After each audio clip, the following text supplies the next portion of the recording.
The sun is unpredictable, and this was demonstrated once again a few months ago when NASA recorded the strongest solar flare in almost 20 years. In fact, the event was so extreme that it was felt even at the bottom of the sea and caused considerable disruption to the compass data on an underwater measurement network off the coast of Canada. When solar storms sweep across the Earth, they can throw our technologically advanced world into chaos. But how do these particle storms from space actually form? And why do they sometimes have such dramatic consequences for life on Earth? Today, we reveal the turbulent forces that really lie within our mighty central star, and why we have underestimated the danger of superflares for so long. On September 1, 1859, astronomer Richard Carrington went to his private observatory in Surrey, England, as he often did, to point his telescope at the sun and continue his studies of sunspots. To examine them, the researcher projected the telescope image onto his screen so that the solar disk appeared to be just under 30 centimeters in size. This allowed Carrington to clearly see and sketch the dark spots on our host star. But then something happened that absolutely no one had expected at the time, and which was immediately immortalized in the history books of astronomy. The perplexed Carrington saw two bright spots suddenly form above the sunspots, which then became increasingly intense. Ultimately, the formations merged into a single kidney-shaped light, and the researcher later described his unprecedented observation as follows. "I hurried outside to call someone who could witness the event with me. When I returned 60 seconds later, I was disappointed to find that the light had already completely changed and dimmed considerably."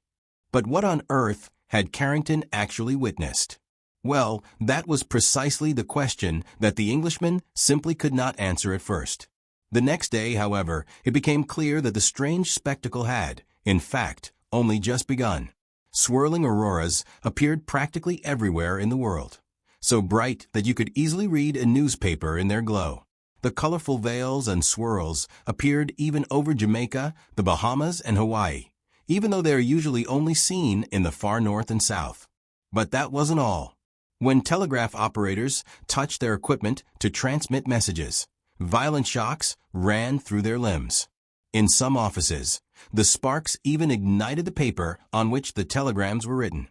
And although the employees then turned off the power, the lines remained charged, despite the fact that the entire system was actually de-energized, and therefore paralyzed. Messages could still be sent. However, since no one knew what had really happened at the time, the strange events caused fear and excitement around the globe. But today we are smarter. Modern experts say that the so-called Carrington event of 1859 was caused by a massive white light flare, and thus by a magnetic explosion on the sun. In tandem with this extremely energetic flash of radiation, our mother star also hurled a cloud of charged particles into space. The bottom line was that the energy of this solar system was so great that it severely distorted the Earth's protective magnetic field when it collided with it. As a result, charged particles reached far into the upper atmosphere, triggering discharges and auroras, and giving humans an experience they are unlikely to forget anytime soon. How solar storms rise, and what consequences they have. To this day, the Carrington event marks nothing less than the largest scientifically documented magnetic storm on Earth. But what exactly are these elemental phenomena? What causes the sun to unleash such violent particle hurricanes? Well, basically, the activity of our mother star resembles a giant pendulum that swings back and forth between a phase of relative calm and a maximum phase characterized by strong eruptions and solar storms, at intervals of approximately 11 years. The solar magnetic field also reverses its polarity in time with this solar cycle. And parallel to this, even the shape of the sun changes. This interplay is, in turn, driven by two large convection currents inside the sun, as well as other factors that have only been partially deciphered to date. What is certain, however, is that solar storms begin with large mass ejections on the surface of our central star. In the uppermost layer of our source of heat and life, the convection zone, which is around 21,000 kilometers deep, the solar plasma rotates at different speeds depending on the latitude. In contrast, the layers below are much less turbulent, as the plasma circulates evenly here. However, these different plasma movements create large magnetic fields that often have opposite polarities. And as soon as these discharge, there is a huge bang. The explosions, which are accompanied by high-energy UV and X-ray radiation, generate gigantic coronal mass ejections, or CMEs, for short.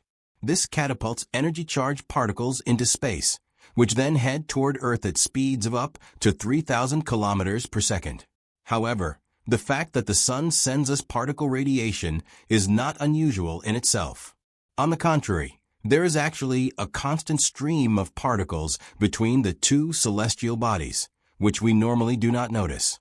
This refers, of course, to the solar winds that compress the Earth's magnetic field on the side facing the sun, while it protrudes far into space on the side facing away from the sun. The electrons flow along the compressed field lines toward the poles, colliding with oxygen atoms and nitrogen molecules in the atmosphere, and thus giving us the fascinating spectacle of the aurora borealis. However, as soon as a solar storm hits the Earth, the magnetic field is significantly more distorted, because the electrons then also migrate to latitudes closer to the equator. And the stronger the solar storm, the greater the danger to humans. This is simply because the particle storms from space can paralyze large parts of our modern world. After all, a solar storm also amplifies the electric currents in our magnetosphere. Their fluctuation leads to constantly changing magnetic fields, and thus also to voltage differences on the Earth's surface. And these have to be balanced out. Since electric current is known to always seek the path of least resistance, the high-voltage transformers in our power grids are particularly vulnerable. Huge electric currents could flow through their grounding cables, damaging them and cutting off power to entire regions. The strongest solar storm in almost 20 years. In extreme cases, the strong solar storms during a solar maximum can lead to power grid failures, satellite outages, and telecommunications disruptions.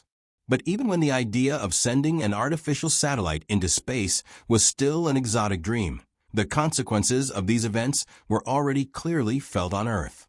A good 60 years after the Carrington event, in May 1921, to be precise, another major solar storm hit the Earth, bringing trains to a standstill, setting telephone stations ablaze, and causing telegraph services to collapse. In March 1989, a solar storm again caused power outages in parts of Canada, affecting around 6 million people at the time. But the bottom line is that experts believe that a violent solar storm today would cause even more chaos. A study published in the journal Space Weather concludes that signal systems in rail transport would be disrupted and traffic lights would suddenly switch from red to green. Our mobile phone networks and GPS signals would also collapse.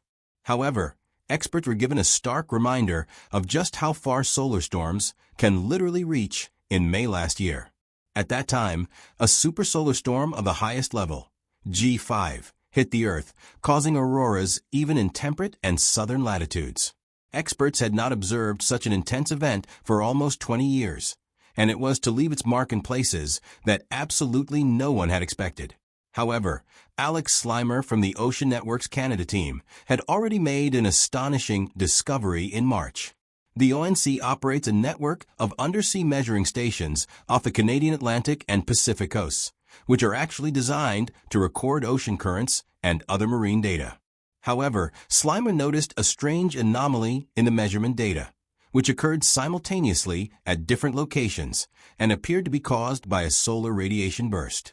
And when the supersolar storm hit our planet on May 11, 2024, the ONC compass data even showed significant magnetic field anomalies at a depth of 2,700 meters. The effects of a solar storm had never before been measured directly at such depths. And in shallower waters, such as in the Feulier Passage near Vancouver, the compass readings observed during the storm deviated by up to 30 degrees from their correct direction. Why we have underestimated the danger of superflares for so long. But what happens now? Has the sun already reached the peak of its activity cycle and is now calming down again? Well, not quite. In fact, the maximum activity is still ahead of us. According to this, aurora events like the one on May 11, 2024, will become more frequent in the coming months. But could we then also be in for a Carrington Event 2.0? Well, experts generally say that, and I quote, "The variability of solar activity makes predictions impossible."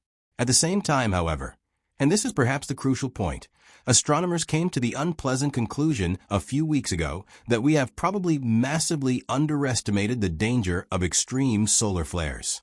As a result, most solar flares and solar storms are harmless to us, and incidents such as the Carrington event are considered the exception. But now, scientists wanted to check how strong such a solar storm could theoretically become, and whether the sun could possibly unleash superflares with even higher energies. To get to the bottom of this question, researchers at the Max Planck Institute for Solar System Research in Göttingen took a close look at sun-like stars of comparable age and size and evaluated data from NASA's Kepler Space Telescope on more than 56,000 such celestial bodies. The surprising result was 2,889 superflares in 2,527 stars. Conversely, this means that such events occur on average once every 100 years in sun-like stars, whereas previously it had been assumed that this was only the case once every 1,000 or 10,000 years. The extreme eruption potential was therefore significantly underestimated, which consequently also changes our view of our sun. After all, it could also produce such extreme eruptions much more often than previously assumed. And let's be clear, we're talking about bursts of radiation that exceed the intensity of the Carrington event by a factor of 10 to 10,000. And the new figures leave no doubt that solar storms of this brutal magnitude are part of our mother star's natural repertoire. But what could we actually do in the event of an emergency? Well, not much really, because preventing a superflare is, by its very nature, impossible. Assuming timely warning from solar observatories, we would have no choice but to shut down endangered infrastructure and temporarily shut down or specially shield particularly sensitive technical equipment. And now you're welcome to shield the subscribe button with your special click. Simply become part of our community so you never miss another video from us again. We'll see you soon.